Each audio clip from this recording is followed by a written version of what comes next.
Do you want to know why I absolutely love the Mercury Marauder? Because of Ford, we got some crazy ass vehicles out of them. Like the early 2000s for Ford is what the late 80s, early 90s was for Michael Jordan. They gave you a supercharged short bed called the Ford Lightning. Then gave you the Terminator Cobra.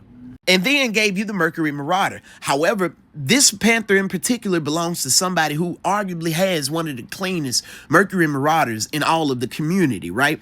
This one has a 5-liter stroker 4.64 valve. Sounds good. Oh yeah. Attached to that 5-liter 4.64 valve stroker is a Pro Charger. That's why it sounds like Herbert from Family Guy trying to tell you a secret from under his hood. It has a metric crap ton of parts from ADTRs, mainly suspension parts. Has custom exhaust, 410 gears, GT500 rotors, C5 Corvette calipers. Basically, this build was probably inspired by a Walmart bathroom, the way it shit and get. Reason why it sounds like a mime's ass in an empty hallway is because it has Boiler Pro XS mufflers with stainless works long tube headers. It also has a Detroit True Track and trans cooler from ADTR.net. Solid 10 out of 10 for cleanliness. Solid 10 out of 10. It get 10s all the way across the board. But let me know in the comments below, how do you feel about this Marauder? I don't give a fuck how, and hear me out.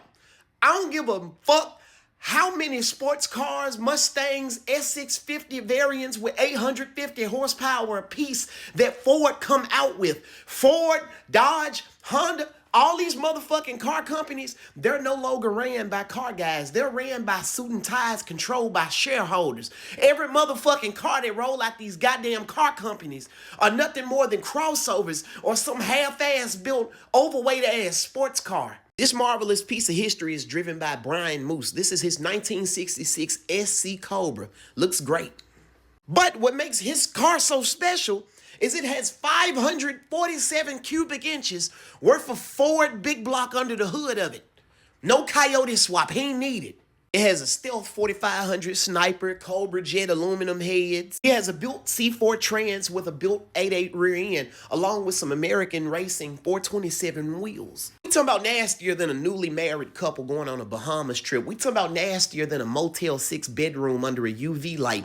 We talking about nastier than your grandmother's first year of college. We talking about hauling more ass than Janice Griffith with a BBL. This is the crazy part. This is why I like old money versus new money. New money, it ain't gonna get you far. That old money get you shit like this. This look like an inheritance build. Yo Hellcat with 4 Giottos, a $20,000 paint job, a 4.5-liter Whipple with a 411 stroker under the hood of it. You still can sell it for as much as this Cobra worth. I give this build a solid 10 out of 10. Bro, they actually AI getting out of hand.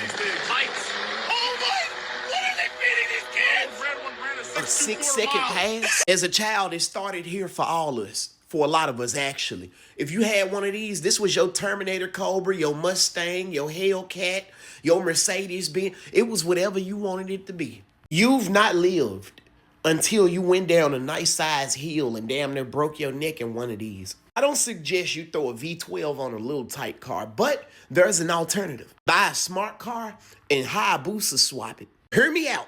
I'm talking about an abomination that would be faster than a scared cockroach at a Section 8 apartment during Thanksgiving, while being louder than a virgin's first time getting some during a sneaky link. And if you're running from the police in this little bug, you can hide it in your living room. Y'all have to understand where I'm coming from.